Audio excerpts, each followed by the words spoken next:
जय माँ।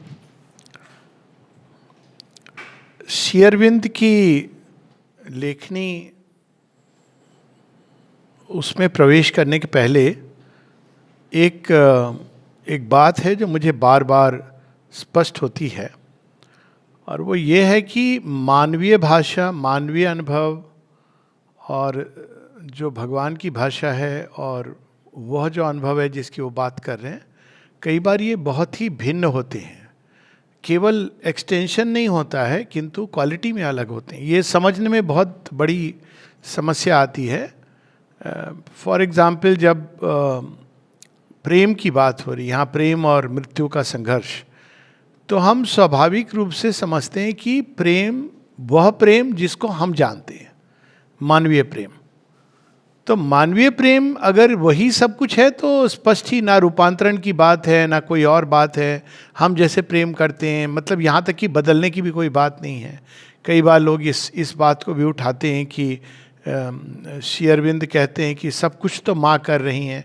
ये सब भ्रांतियाँ हैं। पहले इसको एकदम स्पष्ट हो जाना चाहिए हमारे मन में, इस पर कोई डाउट नहीं रहना चाहिए कि जो भगवान का खेल है वो योग माया से छिपे हुए हैं, और बाहर में जो खेल हो रहा है वो कुछ ऐसे हो रहा है कि जैसे पीछे से कोई प्रॉम्प्टिंग आती है और जो सामने खड़ा हो, जो एक्टिंग रोल प्ले कर रहा है, वो उस प्रॉम्प्टिंग को पीछे से नहीं ठीक से सुन पा रहा है या समझ नहीं पा रहा है, या वो भाषा से ही अनभिज्ञ है। तो वो जो एक्टिंग कर रहा है वो अर्थ का अनर्थ बना रहा है। ये है मूल, एकदम बिल्कुल सिंपल शब्दों में, जिसको play of knowledge and ignorance कहा गया है। तो भगवान जब एक शब्द प्रयोग करते हैं और जब मनुष्य उसको समझता है और फिर उसके अनुसार कार्य में लाता है, तो बहुत बड़ी समस्या होती है। इसीलिए बिना रूपांतरण के पूरी तरह से ये एक पैराडॉक्स है। पैराडॉक्स ये है कि श्री अरविंद को हम लोग पढ़ते हैं ताकि हमारे रूपांतरण में सहायता मिले, और ये भी सच है कि बिना रूपांतरण के श्री अरविंद को हम पूरी तरह समझ भी नहीं सकते। जितना हमारा रूपांतरण होता जाएगा वैसे वैसे हम समझते जाएंगे। वही वाणी है, वही भाषा है। और इसमें एक जो मूल चीज़ हमको ये समझनी है कि ये संसार कई परतों में लिपटा हुआ है, और हम जहाँ पे खड़े होते हैं, जिस परत में उलझे होते हैं, हमको वही सत्य लगता है, और सारा संसार वैसा ही प्रकट होता है। भगवान भी वैसे दिखते हैं, स्वयं के बारे में भी हमारा यही आत्मदर्शन होता है। ये ठीक है, ये एक प्रकार का स्टेप है। लेकिन अगर हम ये समझने लगें कि यही समझ सब कुछ है, तब समस्या है।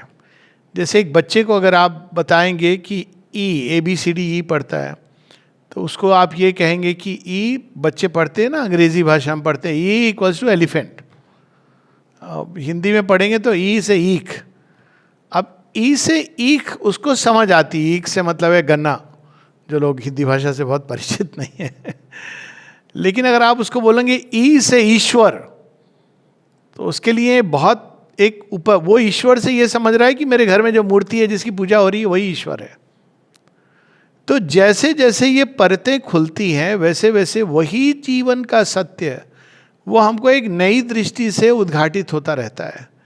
इसी को योग की यात्रा में प्रगति कहते हैं, कि जब इसको माने का है रिवर्सल ऑफ कॉन्शियसनेस, कि हम उसी सत्य को जो एक तरह से हम देख रहे थे, अब वो बिल्कुल नए दृष्टि बिंदु से नई दृष्टि आती है एक्चुअली, और हम उसको बिल्कुल अलग ढंग से देखने लगते हैं। यहाँ तक कि वो चीज़ जो हमको शुरू में लग रही थी कि पीड़ा दे रही है, और लगता था कि अरे संसार कैसा है, पीड़ा ही पीड़ा है, वो नई दृष्टि से हम देखते। योगियों ने अनुभव किया है कि आनंद ही आनंद है। अब पीड़ा में भी उनको आनंद हो रहा है, जिसको बाहर से लोग पीड़ा कहेंगे। तो ये दृष्टि बदलती है, और इसी के साथ जीवन का रहस्य उद्घाटित होने लगता है, और जीवन की नियति, ये सारी चीज़ें उद्घाटित होती हैं। तो ये हमको समझना है कि जो डिबेट है सावित्री का यम के साथ, वो मूल में प्रेम और मृत्यु का जो वाद संवाद है। तो प्रेम क्या है? प्रेम वो प्रेम नहीं है जिससे हम ये कि भाई हम सबको प्रेम करते हैं, हम प्रेम करते हैं। मनुष्य प्रेम नहीं करता है, ये हम पहले समझ लें। मनुष्य को प्रेम करना नहीं आता है, क्योंकि प्रेम का जो ओरिजिन है, जिस ऊंचाई से आता है प्रेम, जहाँ से आता है, वो अभी उसका स्वाद भी उसने नहीं चखा है। हम तभी कोई चीज़ बता सकते हैं ना। जैसे मान लो किसी ने हंस नहीं देखा, उससे आप कहो कि हंस क्या होता है, तो उसने पढ़ रखा है कि सफ़ेद रंग का होता है, ऐसे होता है, तो वो क्या बनाएगा? बगुला। वो कहेगा यही हंस है, क्योंकि उसको अंतर ही नहीं पता है। लेकिन जब किसी ने भगवान के प्रेम का स्पर्श सच में चख लिया, केवल एक इमोशनल फर्वर की बात नहीं है कि थोड़ा मन में भाव अतिरेक हो गए, थोड़ा इमोशनल टच हो गया, भजन कीर्तन हो गया तो वो प्रेम टच कर लिया, नहीं, वो प्रेम बहुत ही अलग है, अद्भुत है। वो तो प्रेम ऐसा भी है कि वो शीश काट दे। महाकाली का प्रेम, जिन्होंने स्पर्श को अनुभव किया है वो क्या कहते हैं, कबीरदास जी क्या कहते हैं? शीश कटाए भुई धरे तब बैठे घर माही। घर में एंट्री पॉइंट उसी यही है कि तुम अपने अहंकार को पूरी तरह खो दो। अगर अहंकार लेके चलना है तो नहीं जा सकते हैं। तो कहने का अर्थ ये कि जिस प्रेम की बात सावित्री में हो रही है वो मानवीय सीमा में आया है, लेकिन वो प्रेम क्या है इसको सावित्री धीरे धीरे हम लोगों को बताती है। क्योंकि मृत्यु क्या है? मृत्यु है वो हमारी सीमाएं।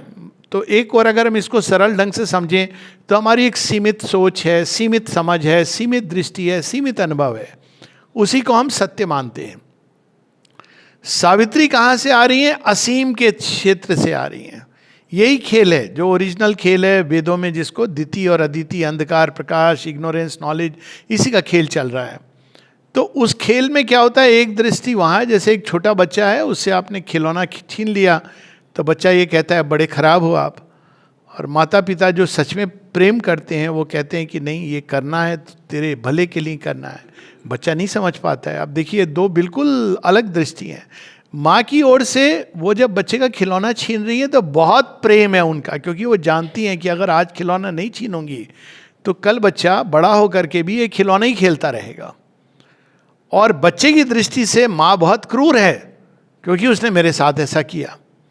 तो पहले ये स्पष्ट होना चाहिए कि हाँ, जिस प्रेम की बात हो रही है वह दिव्य प्रेम की बात हो रही है।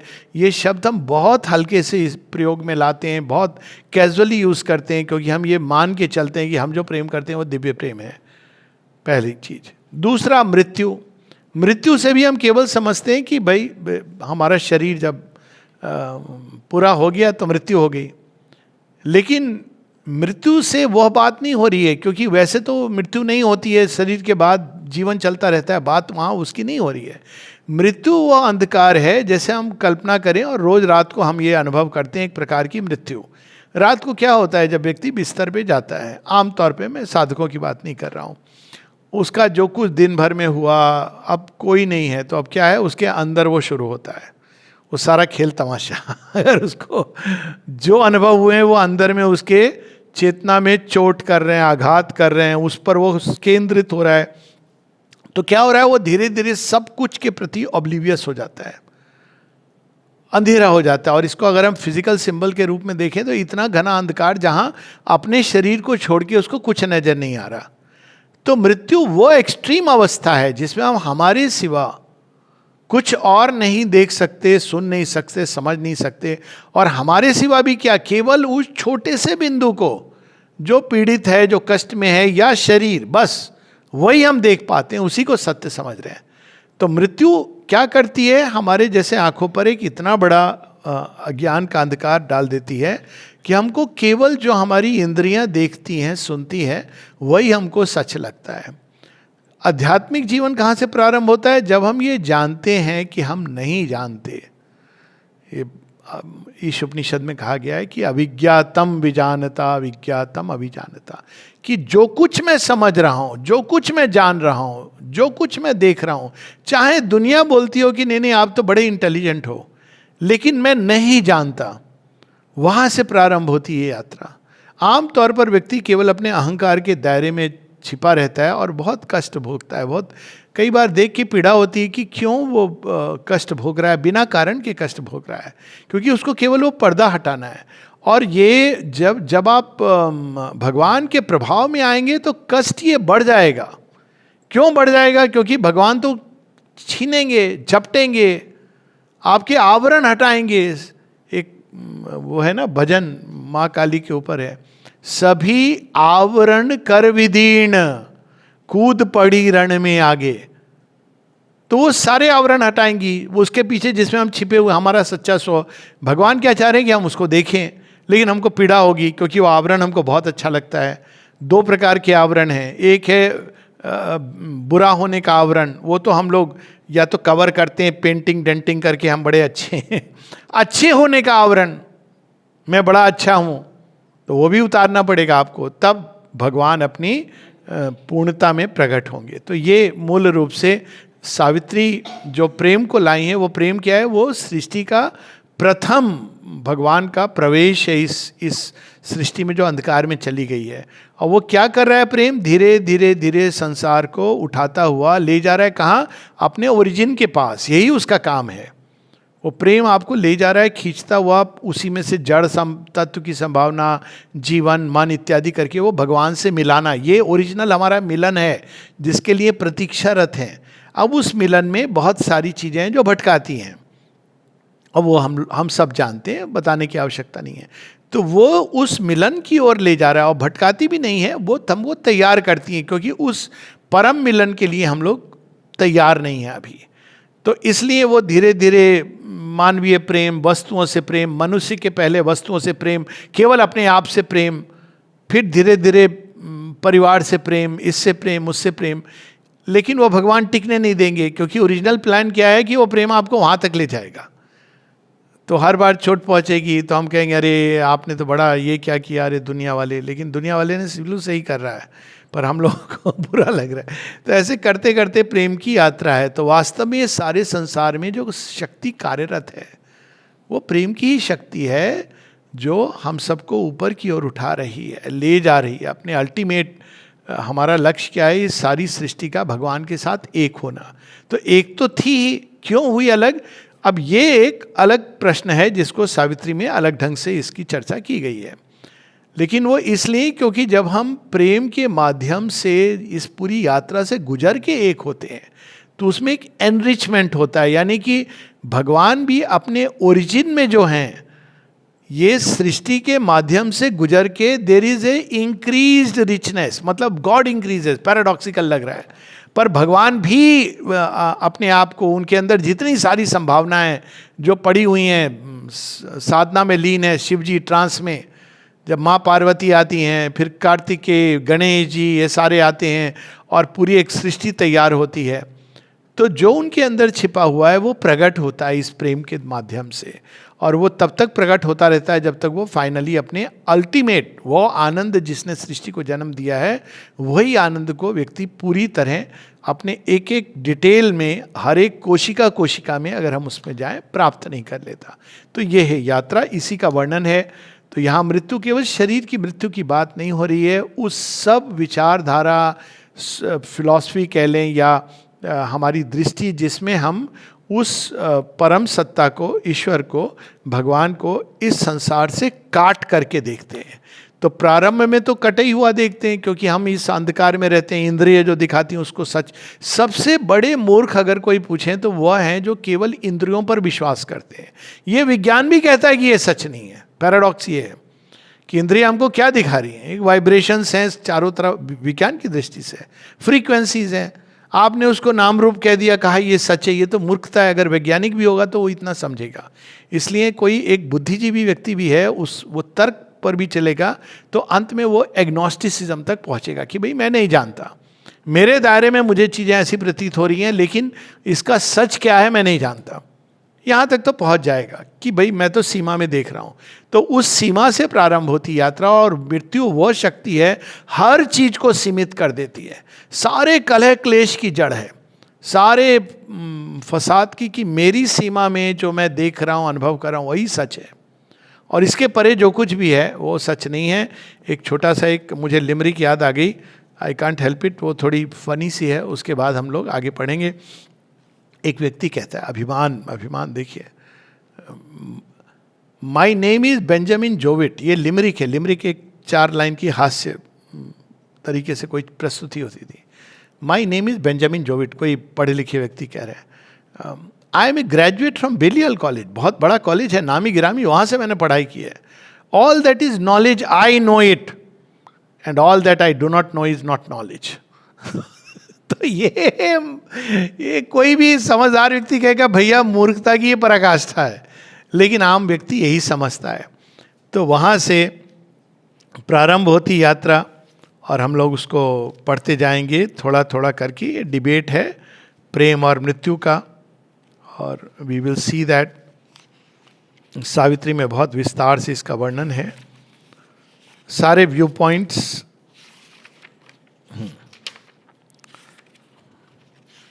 पहले मृत्यु का व्यू पॉइंट आता है.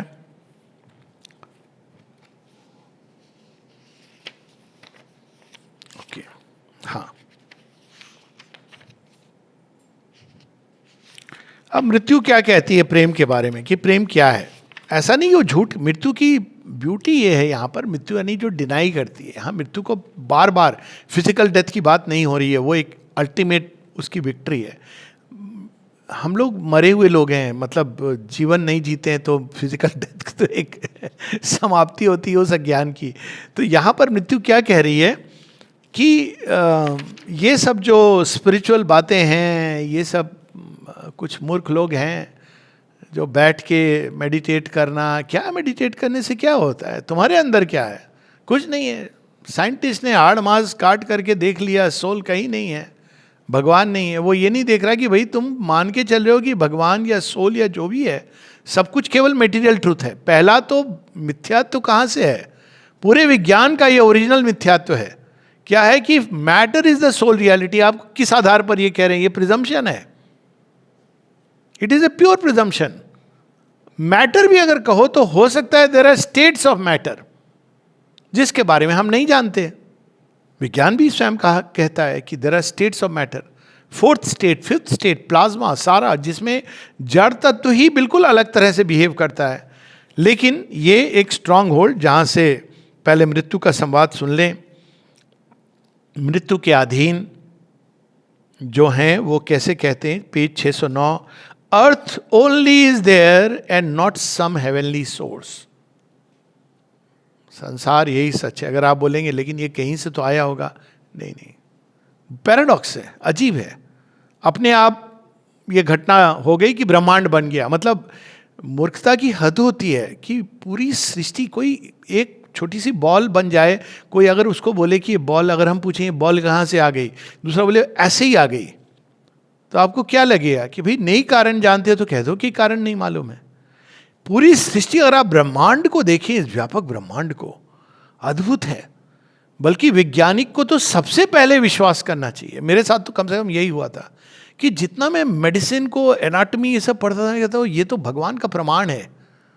क्योंकि कैसे आए ये कॉम्प्लेक्स स्ट्रक्चर. ऑफकोर्स उसको समझाने का या गोली देने का एक तरीका है, पर मैं अभी उस पर नहीं जा रहा हूँ. तो मृत्यु क्या कह रही है, earth only is there and not some heavenly source. If heavens there are, they are veiled in their own light.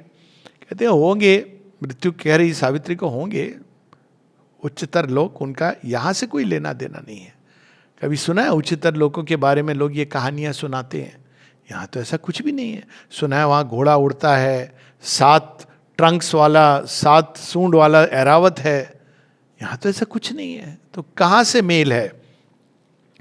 If a truth eternal somewhere reigns unknown, it burns in a tremendous void of God. For truth shines far from the falsehoods of the world. How can the heavens come down to unhappy earth, or the eternal lodge in drifting time?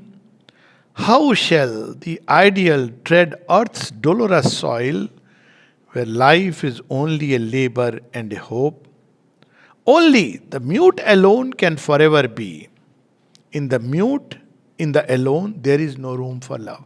अब ये जो है ये बहुत ही interesting है. एक Bible में एक सेइंग है, इसको भी शेरविंद कोट करते हैं, the Asura the devil quoting the scripture.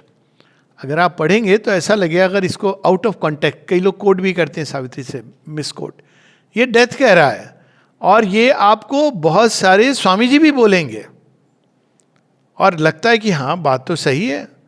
ये शरीर में कैसे आ सकते हैं भगवान, शरीर दिव्य कैसे बन सकता है? हालांकि पैराडॉक्स ये है कि अगर आप लॉजिकली देखेंगे तो सारी सृष्टि कॉन्ट्राडिक्ट कर रही है इस सच को. ओरिजिनली केवल पहाड़ थे, नदियां थी, तो उस समय भी अगर ये बात उठती कि भाई ये तो यही रहेगा, मैटर तो बन गया गैस से, जीवन कैसे आएगा? उस समय अगर कोई होता भगवान को रिप्रेजेंट करने वाला, या स्वयं भगवान कहते एक दिन ना ये पहाड़ उड़ेंगे, अरे अरे कपोल कल्पना, ये पत्थर उड़ेंगे देखना, अरे रे ये फैंटास्टिक स्टोरीज, इंडिया से आया होगा ये कहानियां। पत्थर उड़े, फिगरेटिवली उड़े, चिड़िया बनी, रेंगे चले, मतलब अगर थोड़ी सी भी आपके अंदर मतलब वो है तो यू विल सी कि दे आर इसके अंदर जीवन आया, जीवन ने बदल दिया। उसके बाद कहता है कि नहीं नहीं ये सोचेगा, ये जो दिख रहा है ना बैठा हुआ कीट पतंगा एक दिन सोचेगा, अरे अब ठीक है एक बार हो गया, बार बार थोड़ी होता है। सोचने लगा, सोचते सोचते मंगल ग्रह तक पहुंच गया। फिर आता कि भाई अब ये दिव्य बनेगा, अब सर प्लीज ज्यादा इमेजिन कर रहे हो। तो ये लॉजिकली हम देख रहे हैं कि संसार में यही हो रहा है, लेकिन मृत्यु वो नहीं देखना चाहती, इसको कहते हैं आंख वाला अंधा।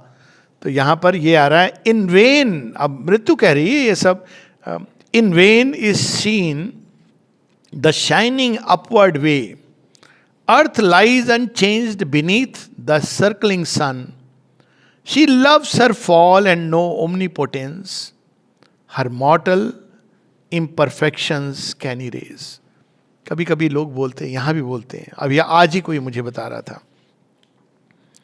कह रहा था ये सब ठीक है लेकिन सच तो ये है कि अरे ये सब कुछ नहीं होता, ये चीज होगी नहीं, रूपांतरण वगैरह। तो अब मेरे मुंह से निकल गया, मैंने कहा ये आपका सत्य होगा, पर आपका सत्य सबका सत्य ही ये आवश्यक नहीं है। आपके लिए ये सच होगा, you are free to believe. अब आपने ट्राई किया नहीं किया, कैसे हुआ, आपके अंदर क्या चीजें थी वो हम नहीं जानते। May be it is true for you, you can live with this truth. पर देखिए वो चीज को मृत्यु क्या करती है, उसकी एक फिलॉसफी बना करके सुपर इम्पोज करती है। बहुत से लोग मिले, कहते कहाँ है भगवान, हमने तो देखा नहीं। भाई आपने नहीं देखा, ये आपकी प्रॉब्लम है, आप दिखाइए। हम कैसे दिखाएं? तुम देखना नहीं चाहते हो, तुम भी करो वो प्रोसेस जिससे हमने देखा है, तैयार नहीं नहीं वो तो मिस्टिक बातें हैं। ये यहां पे समस्या आ जाती है। अब सावित्री ये सब सुन रही है और फिर वो उत्तर देती हैं, पेज 612-11 पर है, समय की वो है 12 पर, हम लोग बस पैसेजेस इधर उधर से पढ़ेंगे थोड़े बहुत। अब सावित्री इसको क्या कह रही हैं? But Savitri replied to the dark power, a dangerous music now thou findest O death. Dangerous music आप सुनेंगे, कभी कभी भजनों में भी सुनेंगे ऐसे इस तरह के स्ट्रेन्स, सैड स्ट्रेन्स। दुनिया बनाने वाले क्या तेरे दिल में समाई, तूने काहे ये दुनिया बनाई। मतलब भगवान ने मूर्खता कर दी। अब वो देखिए बहुत सारे ऐसे आपको भजन भी मिल जाएंगे। Melting thy speech into harmonious pain and flutist alluringly to tired hopes, thy falsehoods mingled with sad strains of truth.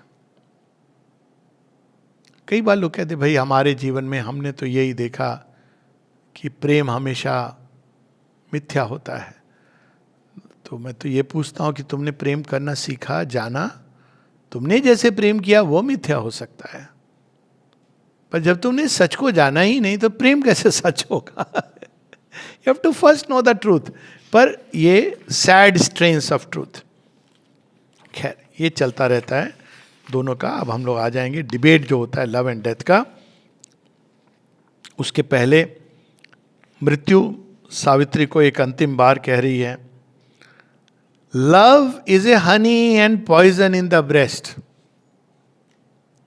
सुनेंगे आप, ये भक्ति वगैरह ना, ये कुछ पागल लोग होते हैं, कुछ ग्लैंड की कुछ प्रॉब्लम होती है, बोलते सुनने को आता है कि इनके कुछ ना दिमाग में वो या पैदाइशी कुछ नुस्ख है, इसलिए वो भक्ति वगैरह की। किससे भक्ति कर रहे हैं रियली? अगर आप देखें तो कोई पूछते हैं कि पौंडीचेरी में क्या मिरेकल। मैंने कहा देखो सबसे बड़ा मिरेकल तो ये है कि ना जाने क्यों माँ से प्यार हो गया।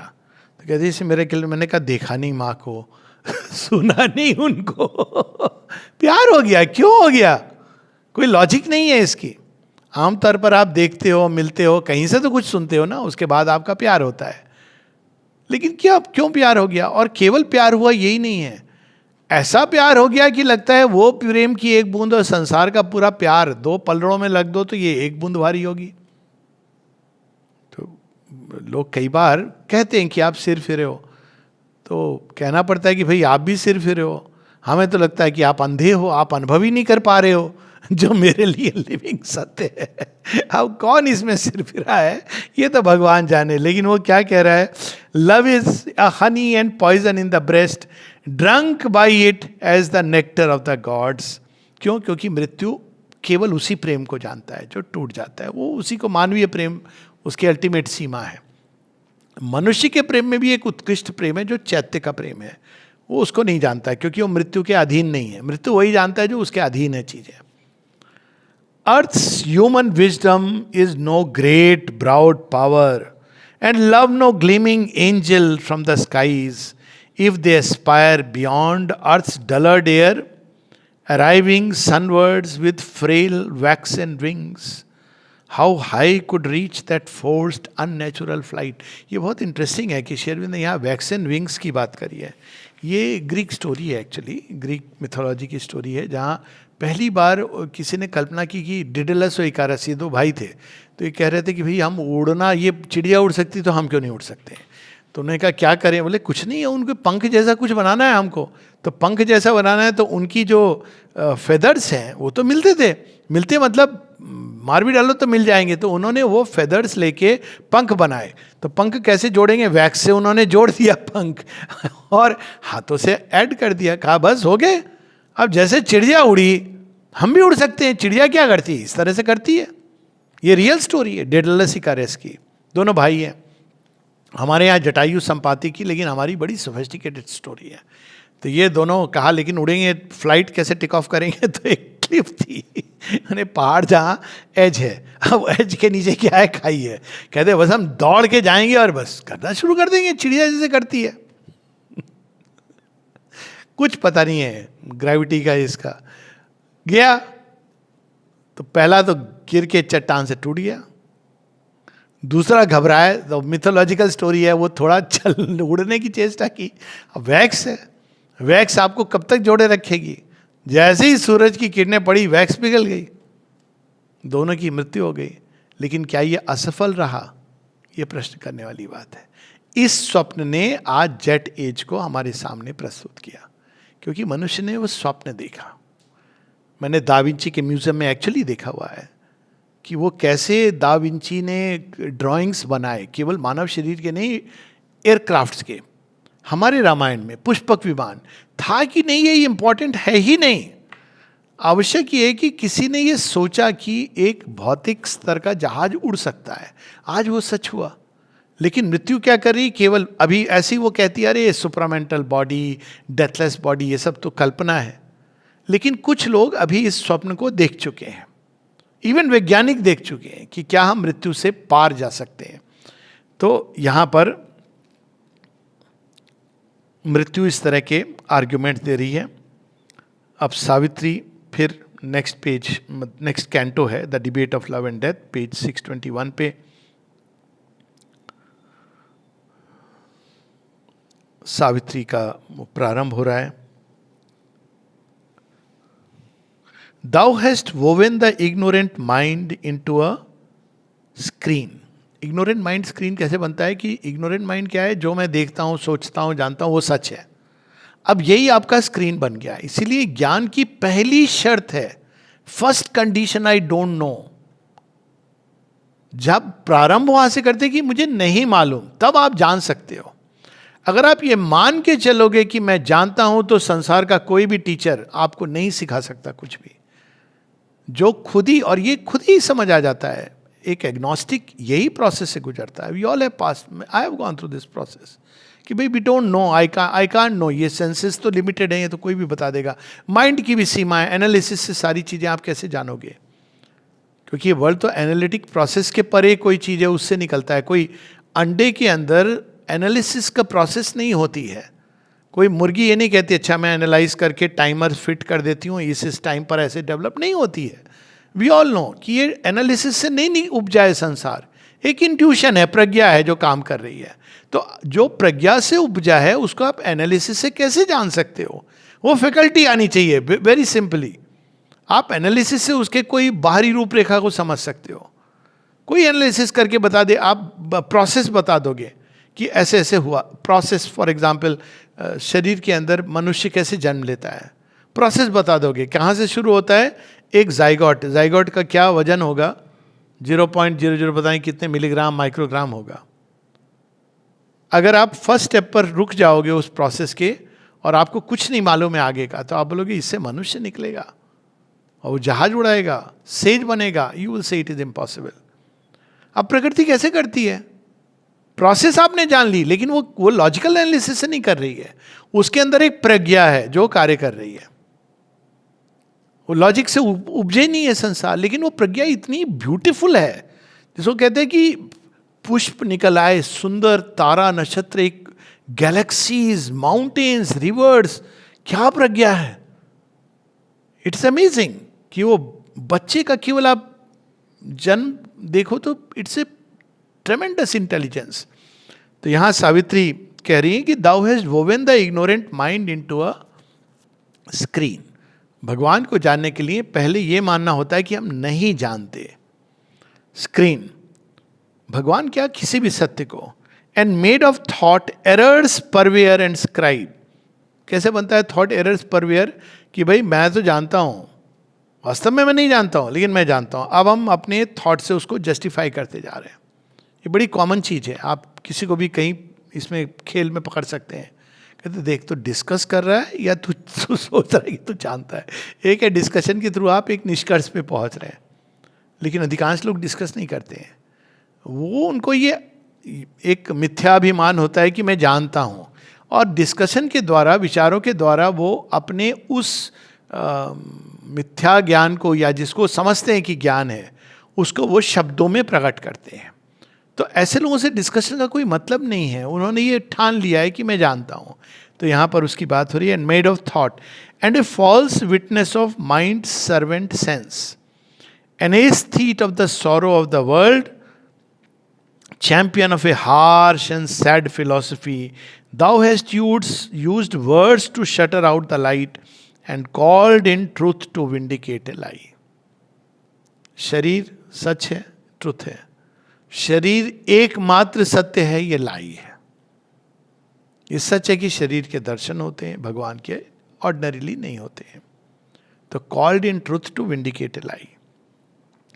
अब अंत में कहते हैं lying reality is falsehood's crown. मिथ्यात्व की सबसे भयंकर क्या होती है उपाय? वो ऐसे बोलेगा कि आपको लगेगा कि ये सच बोल रहा है, लेकिन वास्तव में वो झूठ है। फॉर एग्जाम्पल, अगर कोई बोले कि भाई तुम तो व्यर्थ हो, यूजलेस हो, it may be true outwardly, but it is not true of potentiality. माँ से कई बार लोग कहते थे कि इसको आपने आश्रम में क्यों रखा है, उसको क्यों रखा है, क्योंकि बाहर से देखते थे। माँ वैसे नहीं देखती, कहती my child I always look upward, I see the psychic being. तो वो कुछ और देख रही हैं।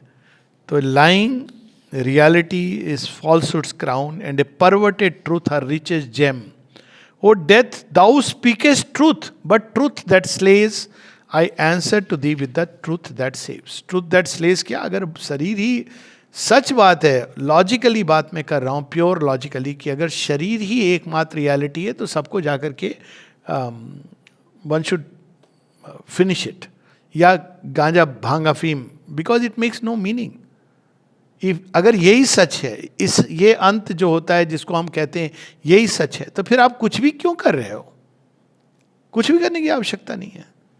Enjoy life. फिर तो वो ज़्यादा अच्छे हैं जो एंजॉय कर रहे हैं, उनको भी पता है भाई एक दिन हम जाने वाले हैं। आप क्यों ज़िंदगी बर्बाद कर रहे हो कि मैं पैसा कमाऊंगा, ऊपर उठूंगा, घर बनाऊंगा, बच्चा पैदा होगा, किस लिए? उसको दुनिया में ला ही क्यों रहे हो? तो इसीलिए वो कह रहे हैं कि ये सैड फिलॉसफी। आगे जो अब कोर पकड़ दी है सावित्री की, मिथ्यात्व की कोर क्या है? कोई चीज़ जहाँ आधी फिनिश ड्राइंग को जब हम कहते हैं कि ये पूरी हो गई है। हमारे डेजरे की बात बताता हूँ। एक दीदी हैं, अब उनकी एज होगी 85 ऐसे कुछ होगी। अब उनको देख के आपको लगेगा कि ये ड्राइंग, अब वो कागज उनके सामने है, पेंसिल पकड़ा दी तो ये कर पाएंगी, फिर धीरे धीरे वो बनाएंगी, अब रंग भर रही हैं। जब अंत होता है ना, तब पता चलता है कि ये क्या बना रही थी और इनके अंदर क्या छिपा हुआ है। अगर किसी भी चीज को आप आधा रोक के, जैसे कुछ लोग इंटरवल में पिक्चर देख के बाहर निकल आते, कहते हैं हम बहुत बोर हो रहे थे। अब आधे तो बोर हो गए हो, पूरी देख लो, कम से कम आपको पता चल जाएगा। तो ये जब आधी है, ये जगत अभी आधा है, ये हम कभी नहीं सोचते हैं। श्री अरविंद पहले फर्स्ट आई मस्ट से कि ये कहीं नहीं आता है वेदों से अभी तक कि man is a transitional being, जो स्टेयर करना चाहिए लॉजिकली हमारे अंदर ये भाव आना चाहिए कि इवोल्यूशन इज नॉट फिनिश्ड। निश्चित रूप से ये एक केवल आप प्योर तर्क से देखेंगे तो आप कहोगे कि जो भी इवोल्यूशनरी पावर है, डिवाइन और जो भी मटेरियल, वो यहाँ तक आई है तो इसके आगे तो जाएगी। लेकिन देखिए कैसे लोग ये कि नहीं बस मनुष्य है, अंत है, ये किस आधार पर नहीं मालूम। तो यहाँ पर सावित्री कह रही हैं, O death thou lookest on an unfinished world. और कई बार मैं ये भी, जो लोग कहते हैं सुपरमैन आएगा नहीं आएगा, तो मैं कहता हूँ मनुष्य बनने में 9 स्पेसीज, सब स्पेसीज आई हैं।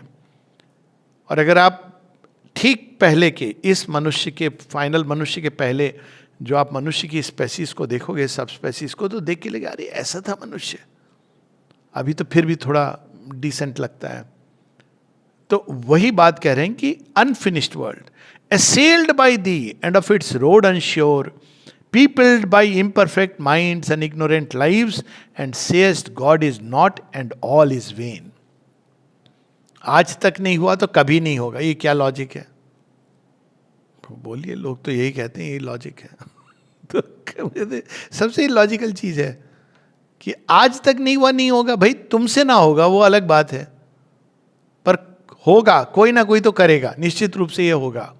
जो चीज मनुष्य की कल्पना में या सोच में आ गई है, माने ना माने, वो निश्चित रूप से कल प्रकट होगी। वो कहीं नहीं लिखा हो तो भी प्रकट होगी।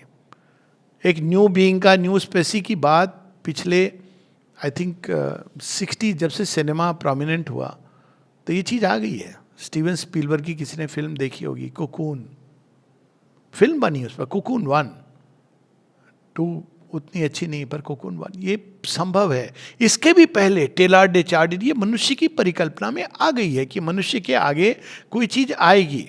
Even rise of the machines perverted है वो, लेकिन ये चीज कि मनुष्य के आगे कुछ आएगा। तो प्रारंभ हो गया है, लेबर पेन उसके बाद जो होंगे। How shall the child already be the man? Logic plain, because he is infant shall he never grow. कुछ लोग गिव अप कर देते हैं, बड़े इम्पेशेंट होते हैं मनुष्यों के ऊपर, बच्चे के ऊपर बहुत सैड होता है, दे गिव अप। अरे ये तो बेकार है। बेकार कुछ नहीं होता संसार में, जो भी सृष्टि में आया है वो बेकार नहीं होता है। उसको कितना समय लगेगा वी डोंट नो, वो भगवान का खेल है उसकी सोल की, लेकिन व्यर्थ नहीं होती कोई भी चीज। कोई ना कोई उसके अंदर धीरे धीरे धीरे धीरे वो बढ़ती जाएगी। How shall the child already be the man, because he is infant shall he never grow, because he is ignorant shall he never learn. अब आगे देखिए, अब वो लॉजिक दे रही सावित्री कि तुम तो कह रहे हो, डेथ कह रही ना, कोई ये सब सुपरमैन आगे, इसके आगे ये सब व्यर्थ की, ये कैसे संभव है? तो सावित्री लॉजिक दे रही है, in a small fragile seed a great tree lurks. बीज के अंदर पूरा वृक्ष है। Process, yes we all know the process, लेकिन वो process, who is driving that process, what is driving that process, we don't know. कैसे हो रहा है कि step by step, stage by stage? कभी ऐसा नहीं हुआ कि आम के पेड़, कहावत है बोए पेड़ बबूल का, तो आम कहां से होए? ये कैसे होता है कि आम के बीज से आम का ही वृक्ष निकलेगा? मतलब उस रैंडम प्रोसेस में जो अंदर में हो रही है, देयर इज अ, जैसे कि कोई हाईली ट्रेंड कंप्यूटर के अंदर चीजें फीड कर दी गई हों कि आप कितने भी एरर करो निकलेगा अंत में। यही how is it?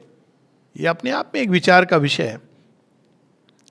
A little element in a little sperm, it grows and is a conqueror and a sage. Then wilt thou spew out death, God's mystic truth, deny the occult spiritual miracle.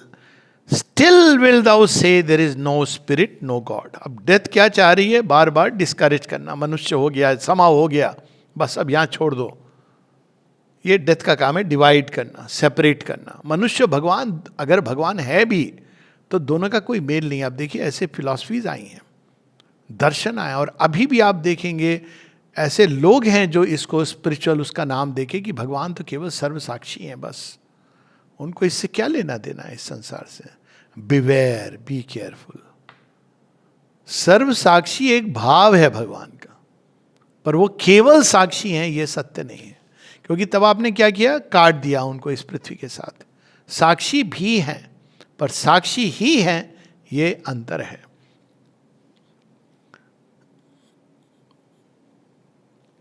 In God concealed, the world began to be.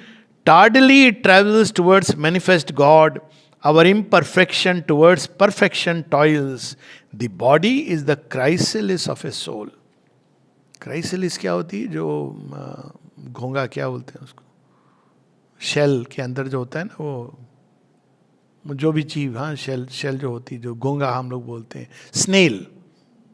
Snail जो होता है तो वो जो बाहर में उसके shell बनी हुई है, तो क्या करता है वो कई बार अपने आप को उसके अंदर छिपा लेता है, उसकी प्रोटेक्टिव शेल है. टॉर्टोइस की भी होती है, वो शेल के अंदर अगर छिपा ले, ऐसे टर्टल होता है जो, उसको संसार का कोई जानवर नहीं मार सकता. शेर उसको आता है, बहुत कोशिश करता है, उल्टा पुल्टा करता है, लेकिन कैन नॉट, क्योंकि वो शेल इतनी स्ट्रांग है, वो किसी भी तरह से उसको नहीं, अगर वो निकल आए वो निकलेगा नहीं जब तक वो डेंजर नहीं चला गया. उसी तरह कैटरपिलर के अंदर क्या छिपी होती है? बटरफ्लाई. तो क्राइसेलिस आउटर कवरिंग, बॉडी केवल आउटर कवरिंग है. किसको उसने छिपाया हुआ है? जैसे सीप के अंदर मोती.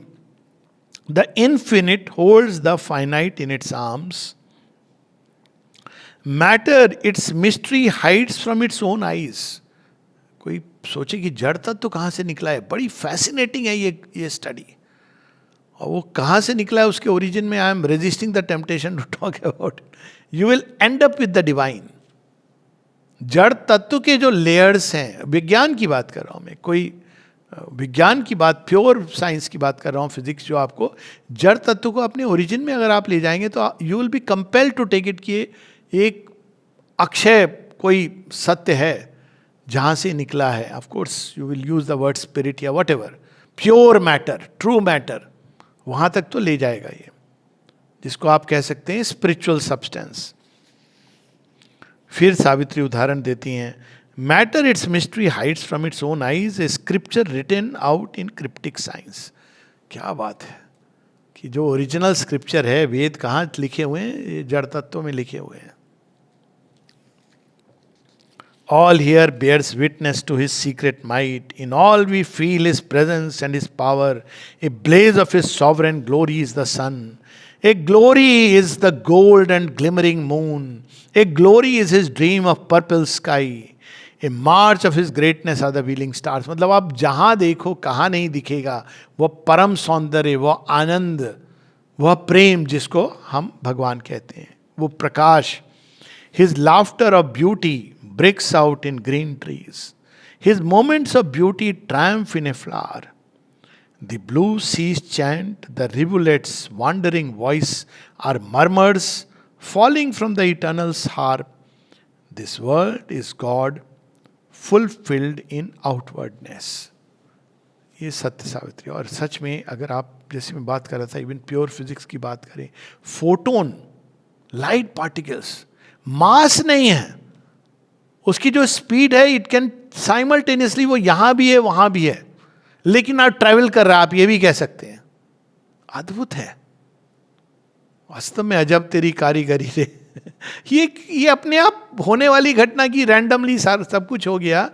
वो चेतना जो पीछे कार्य कर रही है वो परम प्रज्ञा है. यही बात सावित्री उनको मृत्यु को बता रही है. अब समय की सीमा है, इसलिए हम लोग अब अंतिम पाठ पे आते हैं. अगेन मृत्यु का क्या थीसिस है कि ये संसार ही सत्य है, जड़ तत्व ही सत्य है, और यदि कोई भगवान है तो वो इसके परे, उसका इस संसार से कोई लेना देना नहीं। ये ब्रॉडली मृत्यु की ये थीसिस है जो हमको सुनने में मिलेगी बहुत जगह से। लेकिन सावित्री की क्या थीसिस है? भगवान ही ओरिजिन है, भगवान ही मध्य है, भगवान ही अंत है, सृष्टि की नियति दिव्य है क्योंकि इसकी ओरिजिन दिव्य है। ये उसकी थीसिस है सावित्री की। अब यहाँ पे सावित्री और उदाहरण दे रही हैं पेज 632 पर, और वहीं पर हम लोग we can out of the void this grand creation rose. विज्ञान क्या बताता है कि अंधकार से, महाशून्य से ये सृष्टि निकली। और ये प्योर साइंस की भाई ये अलग अलग ऑब्जेक्ट कैसे आए, तो साइंस कहती है एक एनर्जी। अब वो एनर्जी क्या है, कैसी है, वो एक अलग विषय है, again will not enter into it. लेकिन ये एनर्जी के विस्फोट से प्रोसेस अगेन पता है कि वो गैस निकली, गैस धीरे धीरे होती हुई पंच तत्व बने, पृथ्वी बनी, या सारे प्लानिटरी सिस्टम बने। कैसे बने? ड्राइवर कौन है उसके पीछे? अपने आप बने। Strange, for this the spirit came into the abyss and charge with its power matters annoying force. अब यहाँ पर वो पार्ट बता रहे हैं जो साइंस नहीं जानती, कि ऊर्जा जो जड़ तत्व के अंदर छिपी है वो कहाँ से आई? स्पिरिट से आई। स्पिरिट छिपी, यहाँ पर उतर गई, और वह शक्ति अब नृत्य कर रही है। नृत्य करते करते करते वो अपने अंदर से जड़, जीवन, मनुष्य, ये सब प्रकट कर रही है। अद्भुत पंक्तियां हैं। ए मिस्टिक स्लो ट्रांसफिगरेशन वर्क्स। अब सावित्री उदाहरण दे रही हैं। इस सारी सृष्टि में धीरे धीरे एक रूपांतरण ही हो रहा है। ये हम लोगों ने सुना है कि हर चीज परिवर्तनशील है, ये आधा सच है।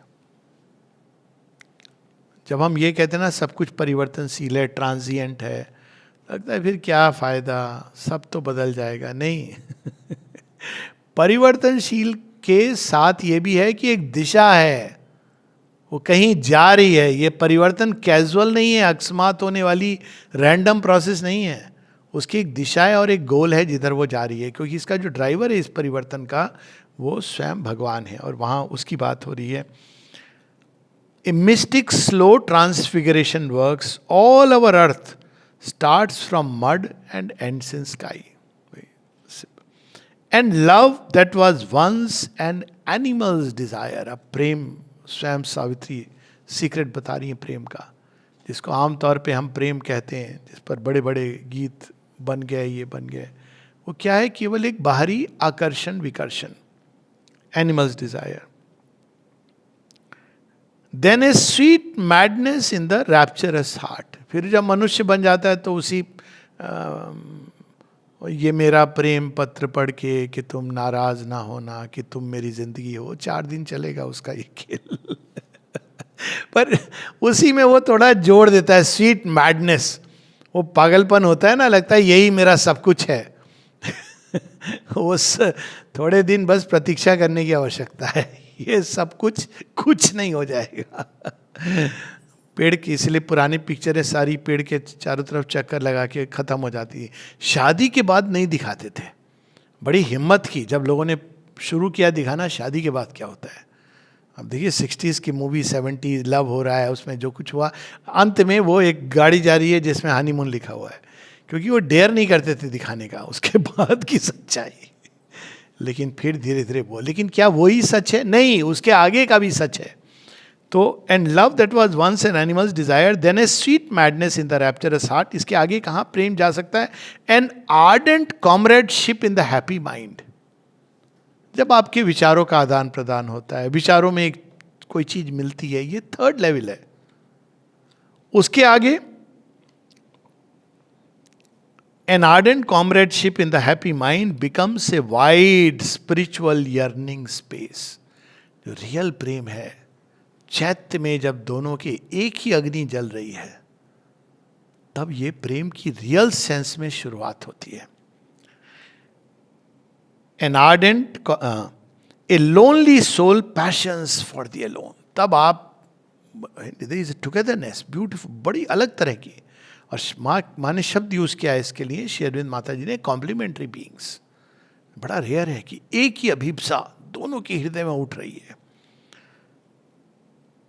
The heart that loved man thrills to the love of God. ये बहुत मुश्किल है, ये समझाया नहीं जा सकता किसी को भी। जो मानवीय प्रेम के आगे नहीं समझता है उसको आप कितना भी बोल दीजिए कि भैया जो भगवान से प्यार है ना, ये मतलब आपको ऐसे लगेगा कि ये ब्रह्म कमल को सूंघने के बाद आप पता नहीं क्या चीज, मट्टी की कोई चीज सूंघ रहे हैं, लेकिन वो है, यू कैनॉट एक्सप्लेन। जिसने उस चीज को टच नहीं किया है, भगवान के प्रेम को नहीं छुआ है, वो ये नहीं समझ सकता है, क्योंकि इसमें उसको रैप्चर आ रहा है, मैडनेस आ रही है, मजा आ रहा है, इसी को सब समझ रहा है। A body is his chamber and his shrine. तब क्या होता है कि ये देह ही भगवान की श्राइन बन जाता है। Then is our being rescued from separateness. अब वो मृत्यु को पूरा रास्ता बता रही है, देख तुझे आना है तो भी चल सकता है। ये अलग अलग, जब तक ये है कि मैं तुमसे प्रेम करता हूं तब तक प्रेम नहीं है। मैं और तू है, मैं और तू बन जाता है बाद में तू और मैं, फिर बन जाता है तू मैं प्रेम कब शुरू होता है? देखिए स्टार्टिंग ग्राउंड जब अंतर समाप्त हो जाता है, रेस्क्यूड फ्रॉम सेपरेटनेस। मैं तुम्हें नहीं प्रेम करता हूं, मैं स्वयं को प्रेम करता हूं। अब अगर स्वयं हमारा आइडेंटिफाइड है विद द लोअर नेचर, तो वो उसी चीज को कि भाई तुम्हारा पर्स अच्छा लगता है क्योंकि मुझे भी पैसे से प्रेम है। लेकिन अगर हायर सेल्फ डिवाइन, तो मैं तुम्हारे अंदर उस दिव्यता को प्रेम करता हूं। हर किसी में होती है दिव्यता की, एक सुगंध होती है, दिव्यता का कुछ एस्पेक्ट होता है, उससे प्रेम करता हूं। All is itself, all is new felt in God. और तब क्या अनुभव होता है? A lover leaning from his cloister's door gathers the whole world into his single breast. तब क्या होता है? ये जगन मिथ्या ब्रह्म सत्य ये समाप्त हो जाता है। ब्रह्म सत्यम न मिथ्या, जगत सत्यम न मिथ्या। क्यों? क्योंकि जो उससे उपजा है, how can he stop loving this creation, जो उन्हीं से निकला है।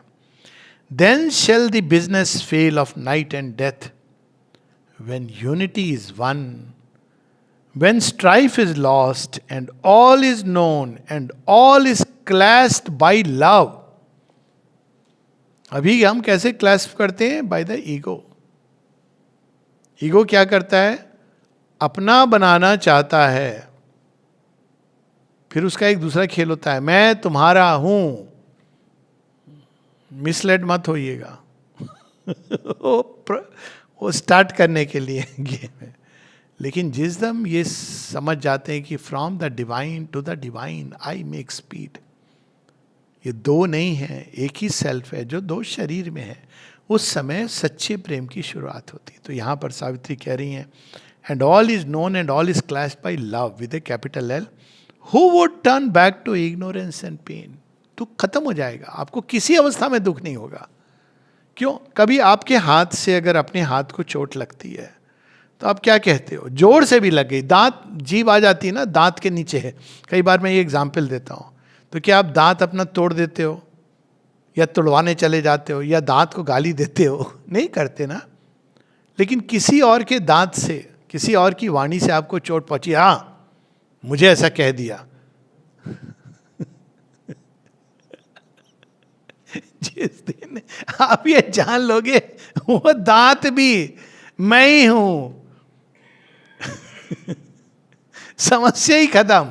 सारे साइकेट्रिस्ट बेचारे सब बैठे रह जाएंगे, क्योंकि आपको प्रॉब्लम ही सॉल्व हो गई। प्रॉब्लम थी ही नहीं, आप सोच रहे थे कि दूसरा है। जब यूनिटी आ जाती तो दूसरा होता ही नहीं है। तब खेल में रियल मजा आता है, क्योंकि एक ही है जो अलग अलग रूप धर के खेल रहा है। ये नहीं कि फिर आप विषधर को अपने गले में लगा लोगे कि हाँ मेरा भाई है, नहीं लेकिन आप उससे घृणा, द्वेष, क्रोध, भय ये नहीं करोगे। आप देखोगे कि वो भी बेचारा जीव कैसा छिपा हुआ, डरा हुआ रह रहा है।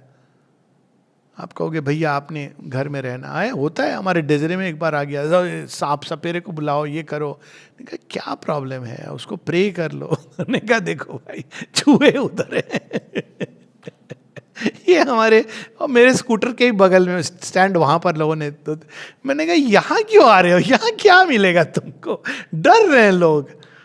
वो नहीं आया, उसके बाद समझते हैं वो, दे आर वेरी। चूहों को भी समझाया, वो भी ऊपर आके अंदर में आके तो ये चूहा मार दवाई। मैंने कहा कुछ जरूरत नहीं है, प्रे कर, उनको समझाओ कि भाई ये तुम्हारा खाना पीना हम लोगों ने गड़बड़ किया है, वो पेड़ वेड़ के वो सब कटे थे, घर बनाए, अब ठीक है, हो गया ना, ये एक माँ के काम के लिए किया है, तुमको मिल जाएगा, बहुत जगह है यहाँ पर तुम्हारे भोजन के लिए. Actually I have prayed and from that day onwards the rat mean is completely finished. काट रहे थे लोगों को.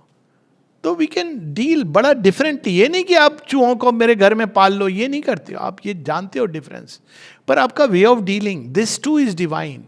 माँ की कितनी स्टोरीज हैं. वो कोबरा आके अंदर चला आता है और फन फैला के उनके कार के अंदर बैठ गया, तो माँ ने उसकी आंख में देखा और फिर वो अपने आप उतर के चला गया.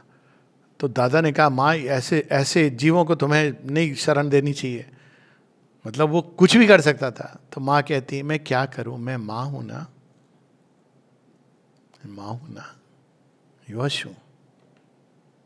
अब देखिए वो एक अलग थॉट है. एक बार और वो बताती हैं, जब वो बैठी हैं ध्यान कर रही हैं और अचानक अनकंफर्टेबल होकर खोलती हैं, देखती हैं अल्जीरिया की बात है कि सामने एक विषधर पूरा फन फैला के खड़ा हुआ है. तो उन्होंने ये क्यों आया है, ये तो ऐसे अपने आप नहीं आते हैं किसी को काटने. फिर उनको लगा, ओ शायद मैं इसके घर पे बैठ गई हूँ, which was a fact, bill pay बैठ गई थी. तो धीरे धीरे धीरे धीरे सरकती हैं कि उसको और इस भाव से कि देखो मैं तुम्हारा घर, भूल हो गई है, मैं छोड़ रही हूँ. तो जैसे ही वो थोड़ा सा सरकी, उसने अपना, वो फैक्ट था कि वो बिल पे बैठी थी, तो वो झट से उसने अपना सिर नीचे किया और वापस नदी में चला गया नहाने के लिए. तो पूरी सृष्टि के साथ संबंध बदल जाता है. ये नहीं कि हम मेजर्स को खो देते हैं, लेकिन हमारा संबंध, फिर कोई लड़ाई झगड़ा, दुख क्लेश शोक सब समाप्त. इसी के साथ हम लोग समाप्त करेंगे. When unity is one, when strife is lost, and all is known, and all is clasped by love. Ego की क्लास नहीं, ईगो में तो मेरा तेरा है. All is clasped by love. Who would turn back to ignorance and pain? पर अंतिम दो लाइन सावित्री कहती हैं, लेकिन स्मरण रखना मैं किस प्रेम की बात कर रही हूं. My love eternal sits throned in God's calm. शांति है उस प्रेम में, अपार शांति है, वो रेस्टलेसनेस नहीं है. For love must soar beyond the very heavens and find its secret sense ineffable. It must change its human ways to ways divine, yet keep its sovereignty of earthly bliss. Ways divine का मतलब ये नहीं कि आप बोलें भाई देखो हमने पढ़ा है ना प्रेम वेज डिवाइन, अब मैं केवल ध्यान करूंगा, तुम हमारा ध्यान रखना. ये नहीं मतलब है. डिवाइन तो खेलते हैं पूरी सृष्टि के साथ, लेकिन ईगो से नहीं खेलते हैं. सत्य के आधार पर हमेशा जुड़े रहते हैं, ज्ञान युक्त होते हैं, शांति, काम. शिव कृष्ण जी को देखो पूरी महाभारत में, और ये बड़ी अच्छी चीज दिखाई थी उन्हें, वो स्माइल ही कर रहे हैं.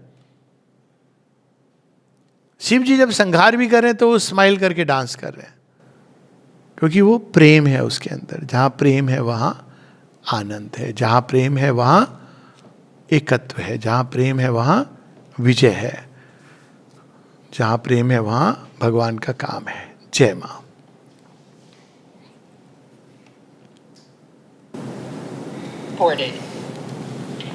वो प्रेम हमको हो जाए जो प्रेम से प्रभु हमारे हो जाए. धन्यवाद. मैं हमारे आदरणीय वक्ता डॉक्टर आलोक पांडे जी के प्रति अपनी गहन श्रद्धा और हार्दिक धन्यवाद प्रकट करती हूँ. आपके प्रत्येक व्याख्या में श्री अरविंद और श्री माँ के प्रति आपकी साधना, समर्पण और गहन अध्ययन की झलक स्पष्ट दिखाई देती है. हम सभी के आपके प्रति हृदय से कृतज्ञ हैं. आपने अपना अमूल्य समय देकर हमें इस दिव्य विषय पर मार्गदर्शन प्रदान किया. कृपया हमारी ओर से इस विनम्र कृतज्ञता को स्वीकार करें. जय मां.